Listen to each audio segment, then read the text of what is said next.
Very good morning. पहा, आज आपण इथे डिस्कस करणार आहोत रिएक्शन्स ऑफ ऍसिटिलीन. ऍसिटिलीनच्या रिएक्शन्स आपल्याला डिस्कस करायच्या आहेत आणि या रिएक्शन आधी डिस्कस करायच्या आधी आपण सुरुवातीला या ऍसिटिलीनचं ऍसिडिक नेचर, ऍसिडिक कॅरेक्टर जे आहे ते डिस्कस करू. ओके, तर हा जो तुमचा ऍसिटिलीन असणार आहे किंवा आपले जे अल्काइन्स असणार आहे ते अल्केन्स आणि अल्किन्स पेक्षा जास्त ऍसिडिक असतात. आता ते जास्त ऍसिडिक असतात, तर कसे जास्त ऍसिडिक असतात ते आपण इथे लक्षात घेऊ. पण त्याआधी ऍसिडिक असतात म्हणजे काय असतात. ओके, ऍसिडिक असतात म्हणजे ते इझिली प्रोटॉन डोनेट करतात. Okay, easily H positive donate करतात. इझिली हायड्रोजन आयन्स जे आहे H पॉझिटिव्ह ते आहे ते त्यांच्यापासून जाऊ देतात. अँड दॅट्स वाय ते अल्केन्स आणि अल्किन्स पेक्षा जास्त ऍसिडिक आहे. ओके, आपण ऍसिड कुठल्या सबस्टन्सला म्हणत असतो याच्या काही डेफिनेशन आपण ऑलरेडी पाहिलेले आहेत. त्यापैकी एक डेफिनेशन अशी आहे, ऍसिड त्या सबस्टन्सला म्हणतो की जो प्रोटॉन डोनेट करतात, H पॉझिटिव्ह डोनेट करतात. तर आमचे अल्काइन्स जे आहेत ते इझिली H पॉझिटिव्ह डोनेट करतात कम्पॅरेटिव्हली अल्केन्स आणि अल्किन्स पेक्षा. आता ते का डोनेट करतात ते आपण इथे लक्षात घेण्याचा प्रयत्न करू. तर मी इथे सुरुवातीला एक इथेन इथे ड्रॉ करतो, अल्केनचा मेंबर. तर हा इथेन इथे मी घेतलाय. ओके, तर इथेन मध्ये तुम्हाला सगळे बॉन्ड जे आहेत कार्बन कार्बनच्या मधले सगळे बॉन्ड, आता इथे एकच बॉन्ड आहे कार्बन कार्बनच्या मध्ये, पण सिंगल बॉन्ड आहे. आणि जिथे सिंगल बॉन्ड असतं तिथं हायब्रिडायझेशन जे आहे ते हायब्रिडायझेशन असतं तुमचं sp3. हे आपल्याला माहिती आहे, आपण शिकलो नेचर ऑफ केमिकल बॉन्ड मध्ये. किंवा तुम्ही सिंपल इथं असंही लक्षात ठेवू शकता का अल्केन्स मध्ये कार्बनचे सगळे बॉन्ड सिंगल असल्यामुळे हायब्रिडायझेशन जे आहे ते sp3 राहणार आहे. ओके, त्याचसोबत जर तुम्ही अल्किनचा विचार केला तर अल्किन्स मध्ये मी एक एक्झाम्पल घेतोय तुमचा इथिनचं. ओके, इथिन मी इथे घेतलेला आहे. ओके, तर इथिन मध्ये कार्बन कार्बनच्या मध्ये एक डबल बॉन्ड आहे आणि इथे हायब्रिडायझेशन जे आहे ते आहे तुमचं sp2. ओके, हायब्रिडायझेशन जे आहे sp2. ओके, लक्षात घ्या. ओके, सिंगल बॉन्ड असलं तर hybridisation sp3. Okay, double bond जर असला तर त्या कार्बनचं हायब्रिडायझेशन sp2 राहणार आहे. ओके, आणि सोबतच जर तुम्ही ऍसिटिलीनचा विचार केला, ओके, ऍसिटिलीनचा विचार केला म्हणजे अल्काइनचा जर विचार केला, ओके, अल्काइनचा ऍसिटिलीनचा जर विचार केला तर यामध्ये हायब्रिडायझेशन जे आहे ते sp हायब्रिडायझेशन आहे. कुठलं हायब्रिडायझेशन आहे? sp hybridisation. हे तर तुम्हाला माहित असेल का अल्केन्स मध्ये sp3 हायब्रिडायझेशन असतं.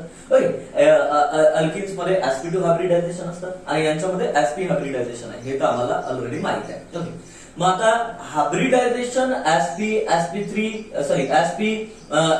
किंवा sp3 असल्याने ऍसिडिक नेचरवर, ऍसिडिक कॅरेक्टरवर काय परिणाम पडतात तर लक्षात घ्या. हायब्रिडाइज कार्बन मध्ये जेवढं S कॅरेक्टर वाढतं, ओके, जेवढं S कॅरेक्टर वाढतं तेवढं त्या कार्बनची इलेक्ट्रोनिगेटिव्हिटी वाढत असतात. मी परत एकदा सांगतो, मी परत एकदा रिपीट करतो. ओके, हायब्रिडाइज कार्बन मध्ये जेवढं S कॅरेक्टर वाढल तेवढी त्या कार्बनची इलेक्ट्रोनिगेटिव्हिटी वाढते. तेवढी त्याची काय होतं? इलेक्ट्रोनिगेटिव्हिटी वाढते. तर अल्केन मध्ये या कार्बनचं हायब्रिडायझेशन sp3 आहे आणि याच्यामध्ये S कॅरेक्टर जे आहे ते 25% आहे. ओके, ते तुम्ही जर या इथिनचा तुम्ही विचार कराल तर याच्यामध्ये हायब्रिडायझेशन जे आहे या कार्बनचं ते sp2 आहे आणि याच्यामधलं S कॅरेक्टर जे आहे, ओके, ते 33% आहे. ओके, पण जर तुम्ही अल्काइनचा विचार करत असाल, ऍसिटिलीनचा विचार कराल तर ऍसिटिलीन मधला जो sp हायब्रिडाइज कार्बन आयटम असेल त्याच्यामध्ये S कॅरेक्टर जे आहे ते 50% राहणार आहे. S कॅरेक्टर जे आहे ते 50% राहणार आहे. पहा ना, एक S आहे आणि एक P आहे, म्हणजे 50% S कॅरेक्टर आणि 50% P कॅरेक्टर. तर S कॅरेक्टर किती पर्सेंट आहे? ते 50% आहे. तर तुम्हाला लक्षात आलं असेल की S कॅरेक्टर जे आहे ते सगळ्यात जास्त आपल्याला दिसून येत आहे ते अल्काइन्स मध्ये, ऍसिटिलीन मध्ये दिसत आहे. ओके, आणि तुमच्या इथिन मध्ये आणि इथेन मध्ये ते सतत काय होतं? कमी कमी आपल्याला दिसत आहे. तर S कॅरेक्टर जास्त असल्यामुळे कार्बनची इलेक्ट्रोनिगेटिव्हिटी जास्त राहणार आहे तुमच्या या ऍसिटिलीनच्या कार्बनची. ओके, कार्बन हा जो ऍसिटिलीनचा कार्बन आहे हा जास्त इलेक्ट्रोनिगेटिव्ह असणार आहे. ओके, म्हणजे हे जे इथे हा कार्बन घेतलाय, हा कार्बन घेतला आणि हा कार्बन घेतलाय, या 3 कार्बन पैकी ऍसिटिलीन मधला हा कार्बन 50% गॅस कॅरेक्टर असल्यामुळे जास्त इलेक्ट्रोनिगेटिव्ह आहे. ओके, आता जास्त इलेक्ट्रोनिगेटिव्ह असला तर काय होईल बरं? ओके, जास्त इलेक्ट्रोनिगेटिव्ह असला तर मी काय तो जो कार्बन आहे sp हायब्रिडाइज कार्बन तो जास्त इलेक्ट्रोनिगेटिव्ह असल्यामुळे तो या हायड्रोजन आणि कार्बनच्या मध्ये जे इलेक्ट्रॉन शेअर केल्या गेलेले आहेत, म्हणजे हा जो बॉन्ड फॉर्म झालेला आहे त्यापैकी एक इलेक्ट्रॉन या हायड्रोजनचा आहे. ओके, आणि एक इलेक्ट्रॉन जो आहे तो तुमच्या कार्बनचा आहे. ओके, असं तो बॉन्ड फॉर्म झालेला आहे. ओके, पण या कार्बनची इलेक्ट्रोनिगेटिव्हिटी जी आहे ती वाढलेली आहे का? कारण याचं हायब्रिडायझेशन कुठलं आहे? sp हायब्रिडायझेशन असलं का 50% काय असतात तिथे एस कॅरेक्टर असतात, आणि एस कॅरेक्टर असलं तर त्याची इलेक्ट्रोनिगेटिव्हिटी वाढते, आणि इलेक्ट्रोनिगेटिव्हिटी वाढल्यामुळे हा कार्बन काय करतं, हे जे इलेक्ट्रॉन शेअर केले गेलेले इलेक्ट्रॉन आहेत हे शेअर केले गेलेले इलेक्ट्रॉन स्वतःकडे पुल करतं, स्वतःकडे ओढतं. ओके, मग स्वतःकडे ओढतो म्हणजे मी याला असं रिप्रेझेंट करू शकेल का? ओके, स्वतःकडे ओढतो म्हणजे अशा प्रकारे मी याला रिप्रेझेंट करू शकतो का? ओके, हा ऍसिटिलीन घेतलाय.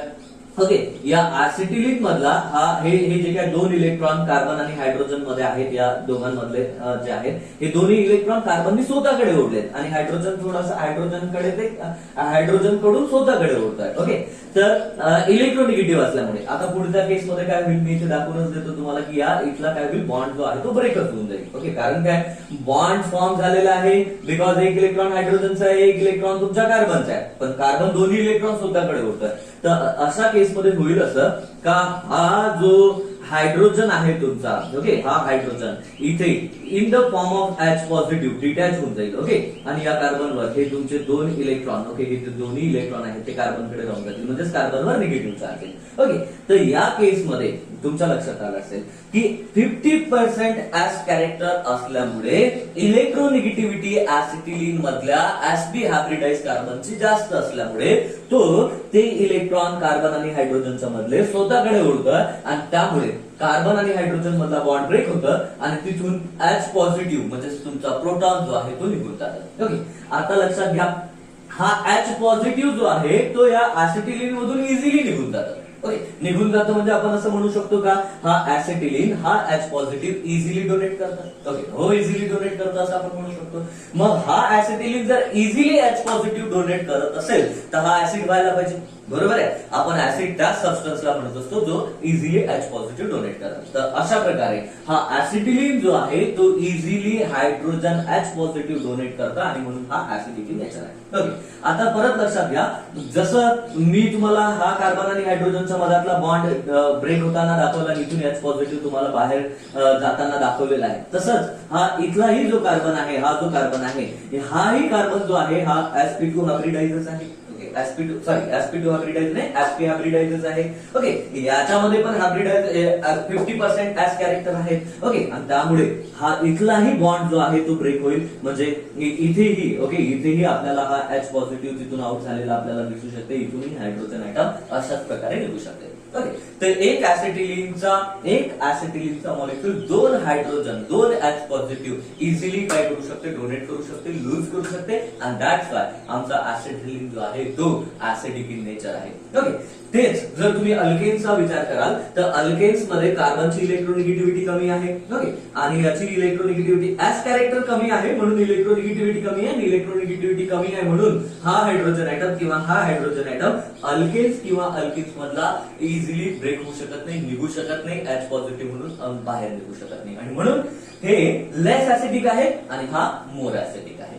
तर अशा प्रकारे आपण ऍसिडिक कॅरेक्टर्स जे आहे ऍसिटिलीन मधलं ते इथे डिस्कस केलं. आता याच्यावर क्वेश्चन कसा विचारला जात असते ते आपण डिस्कस. ओके, पहा, ऍसिडिक कॅरेक्टरवर, ऍसिडिक नेचर ऑफ अल्काइन्स वर कशा प्रकारचे क्वेश्चन विचारले जात असतात ते पाहण्याआधी आपण एक रिएक्शन्स जे आहे ते आपण इथे लक्षात घेऊ सुरुवातीला, देन मग आपण प्रॉब्लेम बघू. ओके, सपोज मी इथे तुमचा ऍसिटिलीन जर घेतला, हा ऍसिटिलीन जरी तुमचा घेतला, आणि या ऍसिटिलीनला, ओके, या ऍसिटिलीनला जर तुमचा सोडियम सोबत रिॲक्ट केलं, ओके, तुमचा सोडियम सोबत रिॲक्ट केलं तर काय रिएक्शन होऊ शकतं? ओके, सोडियम सोबत रिॲक्ट केलं तर काय रिएक्शन होऊ शकतं?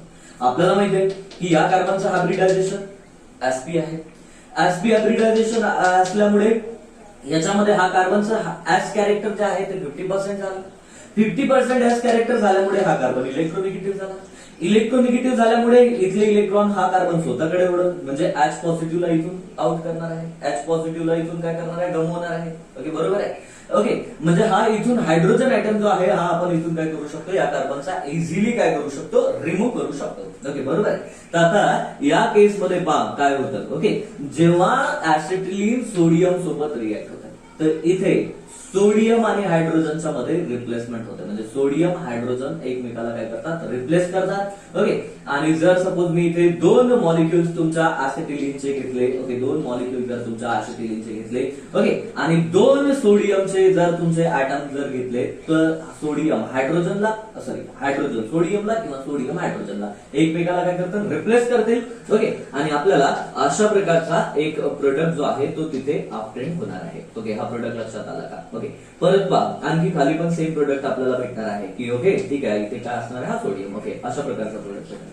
ओके, सोडियम आणि सोडियमने हायड्रोजनला रिप्लेस केलं तर हायड्रोजन जो आहे हा डायटॉमिक गॅस मॉलिक्युल आहे, तर इथे H2 म्हणजे हायड्रोजन बॉन्ड हायड्रोजन. ओके, असा H2 हायड्रोजन गॅस जो आहे तो आपल्याला ऑब्टेन होणार आहे. पहा लक्षात घ्या, हायड्रोजन हायड्रोजनच्या मध्ये बॉन्ड असणार आहे, इथला हायड्रोजन इथला हायड्रोजन, डायटॉमिक मॉलिक्युल. तर हायड्रोजन गॅस इथून निघून जाईल. म्हणजे आपल्याला कधी कधी असाही क्वेश्चन विचारला जाऊ शकतं का ऍसिटिलीन सोडियम सोबत रिॲक्ट झाला तर काय होतं. तर ऍसिटिलीन सोडियम सोबत रिॲक्ट झाला तर तिथून हायड्रोजन गॅस निघून जातं. ओके, सेम अशीच रिॲक्शन आपण ऍसिडिक नेचर अल्कोहोलचं समजून घेण्यासाठी पाहत असतो. ओके, अल्कोहोल पण ऍसिडिक इन नेचर आहे, अल्कोहोल मध्ये पण अशाच प्रकारची रिएक्शन पाहायला भेटत असते. हा R bond O H, R bond O H घेतला अल्कोहोल, आणि या अल्कोहोल मध्ये जर मी इथे सोडियम जर ऍड केला तर इथे पण सोडियम आणि हायड्रोजनच्या मध्ये रिप्लेसमेंट आपल्याला पाहायला भेटते, आणि इथे पण आपल्याला R bond O H, okay R bond O bond N A, आणि परत इथून पण हायड्रोजन गॅस लिबरेट होत असतात. ओके, हे मी 2 मॉलिक्युल मला घ्यावं लागतील, हे सोडियमचे पण 2 मॉलिक्युल, म्हणजे इथून हायड्रोजन गॅस निघून जाईल. ओके, तर अल्कोहोलचं ऍसिडिक नेचर इंडिकेट करण्यासाठी आपण अल्कोहोल मध्ये जर सोडियम गॅस टाकला, मी तुम्हाला सांगितलं होतं लास्ट टाइम. ओके, हा अल्कोहोल घेतला आपण, आणि अल्कोहोल मध्ये जर आपण सोडियम टाकला, अल्कोहोल मध्ये जर आपण सोडियम टाकला तर तिथून हायड्रोजन गॅस निघून घेत जाते, असं आपण लास्ट टाइम पाहिलं.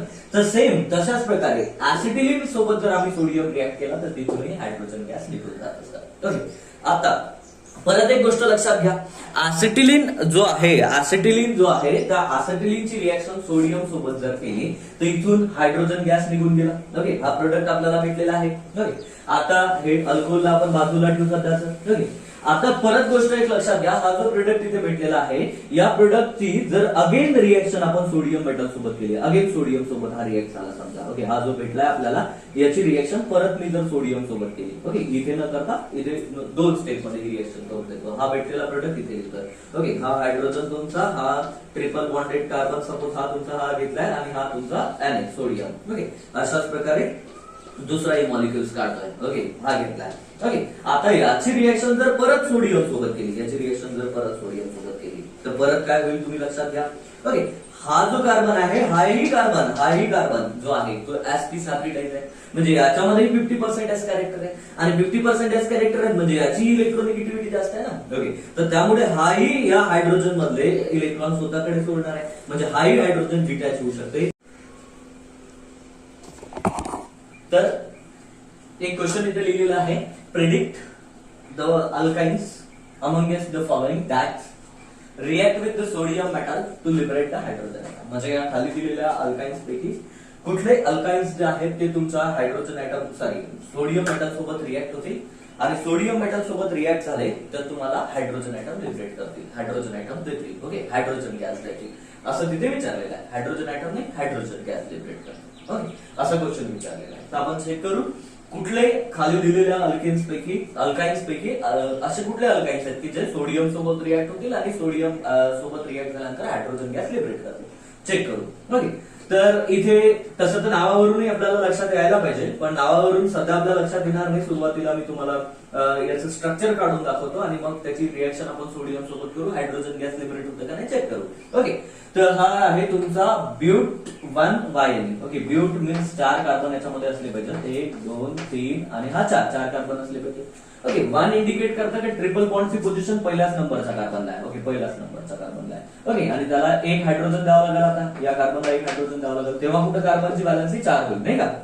आणि या कार्बनला आपल्याला 2 हायड्रोजन द्यावं लागतील. ओके, आणि या कार्बनला आपल्याला 3 हायड्रोजन द्यावं लागतील. ओके, तर हा आहे तुमचा ब्यूट 1 वायनी. ओके, हा आहे नाही का ब्युटाईन 1, हा आहे तुमचा. ओके, आता लक्षात घ्या याच्यामध्ये ट्रिपल बॉन्ड ज्या कार्बनचं, या कार्बनचं हायब्रिडायझेशन कुठलं आहे? ऍस्पी. ओके, सोबत याही कार्बनचं हायब्रिडायझेशन ऍस्पी आहे. ओके, ऍस्पी हायब्रिडायझेशन असलं का ऍस कॅरेक्टर किती असतं? 50%. आणि 50% ऍस कॅरेक्टर असतं म्हणजे तो कार्बन काय असतं? जास्त इलेक्ट्रोनिगेटिव्ह असतं. म्हणजे या कार्बनचा हायड्रोजन ऍटम जो आहे तो सोडियमनी रिप्लेस केला जाऊ शकतो. म्हणजे हा सोडियम आणि हा हायड्रोजन एकमेकाला रिप्लेस करू शकतात. म्हणजे या केसमध्ये हायड्रोजन गॅस लिबरेट होऊ शकतात. ओके, हायड्रोजन गॅस या केसमध्ये लिबरेट होऊ शकतात. ओके, आता पुढलं एक एक्झाम्पल आहे. Okay, 3 methyl but 1 yne. Okay, याचंही स्ट्रक्चर आपण लक्षात घेऊ. काय पहा, 3 मिथिल म्हणजे 3rd नंबरच्या कार्बनला मिथिल आहे. ब्यूट मीन्स 4 कार्बन आहे तिथे. ओके, 4 कार्बन आहेत, 1 2 3 आणि हा 4. ओके, फर्स्ट नंबरच्याच कार्बनला इथे ट्रिपल बॉन्ड आहे, तर असा हा होईल. ओके, आणि 3rd नंबरच्या कार्बनला जो आहे तो मिथिल ग्रुप आहे, अशा प्रकारे आपण म्हणू. ओके, म्हणजे या कार्बनची व्हॅलन्स सॅटिस्फाईड करण्यासाठी 1 हायड्रोजन द्यावं लागेल. याला काही देण्याची गरज नाही, याला 3 हायड्रोजन द्यावं लागतील. ओके, तर इथे पण हा जो कार्बन आहे या कार्बनचं hybridisation sp 50% S character, electronegativity जास्त. इथून हायड्रोजन ऍटम सोडियमला रिप्लेस करू शकते. हा हायड्रोजन सोडियमला रिप्लेस करू शकते. आणि हा सोडियम जर हायड्रोजनला रिप्लेस करत असेल तर इथूनही याही अल्किन पासून तुम्हाला हायड्रोजन गॅस लिबरेट होताना भेटून जाईल. सॉरी, अल्किन्स नाही, अल्काइन्स पासून इथूनही हायड्रोजन गॅस लिबरेट होईल. ओके, आता जर आपण सेकंड एक्झाम्पल आणि हे जे काही पुढचे एक्झाम्पल पाहिले तर कदाचित मला असं वाटतं हायड्रोजन निघणार नाही याच्यातून. पहा, ओके, ब्यूट 2 वायनी इथे घेतलेला आहे. तर ब्यूट म्हणजे 4 कार्बन असले पाहिजेत. ओके, 4 कार्बन आहेत. ओके, 2 म्हणजे 2nd नंबरच्या कार्बनला इथे ट्रिपल बॉन्ड आहे. ओके, वायनी. ओके, ट्रिपल बॉन्ड इथे आहे. ओके, आता लक्षात घ्या या कार्बनची व्हॅलन्सी सॅटिस्फाईड करण्यासाठी 3 हायड्रोजन द्यावं लागतील. याला हायड्रोजन 3 द्यावं लागतील. ओके, या कार्बनला हायड्रोजन देण्याची गरज नाही. ओके, असा अल्किन जर तुमच्या सोडियम सोबत रिॲक्ट झाला, असा अल्किन्स नाही रे, काय म्हातारपणातले का परत अल्किन्स येते माझ्यावर. Okay, alkynes. ओके, हा अल्काइन्स जर सोडियम सोबत रिॲक्ट झाला तर लक्षात घ्या हा जो कार्बन आहे या कार्बनचं हायब्रिडायझेशन, हे 2 कार्बन जे आहेत यांचं हायब्रिडायझेशन आहे sp. ओके, यांचं हायब्रिडायझेशन sp आहे. यांच्यामध्ये 50% ऍस कॅरेक्टर आहे, पण यांच्याकडे 50% ऍस कॅरेक्टर जरी यांचं हायब्रिडायझेशन sp असलं तरी यांच्याकडे हायड्रोजन कुठे आहे? यांचे ट्रिपल बॉन्ड तर आपसापसातच आहे. एक बॉन्ड त्यांनी कार्बन सोबत केलेला आहे, पुढचा एक बॉन्ड त्यांनी कार्बन सोबत केला, म्हणजे एक बॉन्ड कार्बन सोबत आणि 3 बॉन्ड जे आहेत ते ट्रिपल बॉन्ड आहेत. म्हणजे हा एक सिग्मा बॉन्ड आणि हे 2 पाय बॉन्ड, म्हणजे हा ट्रिपल बॉन्ड एक आणि हा एक बॉन्ड, 4 तर बॅलन्स कंप्लीट झाली आहे ना. यांच्याकडे हायड्रोजनच नाही आहे. ओके, तर कितीही यांचं हायब्रिडायझेशन sp असू द्या, यांच्यामध्ये ऍस कॅरेक्टर कितीही जास्त असू द्या, यांची इलेक्ट्रोनिगेटिव्हिटी या 2 कार्बनची कितीही जास्त असू द्या, यांच्याकडे डोनेट करायला हायड्रोजन ऍटम नाही, म्हणून इथून हायड्रोजन गॅस लिबरेट होणार नाही. ओके, म्हणजे there is no reaction between the हा अल्काइन्स आणि हा सोडियम. ओके, तसंच या केसमध्ये होते का चेक करा, तसंच या केसमध्ये होते का चेक करा.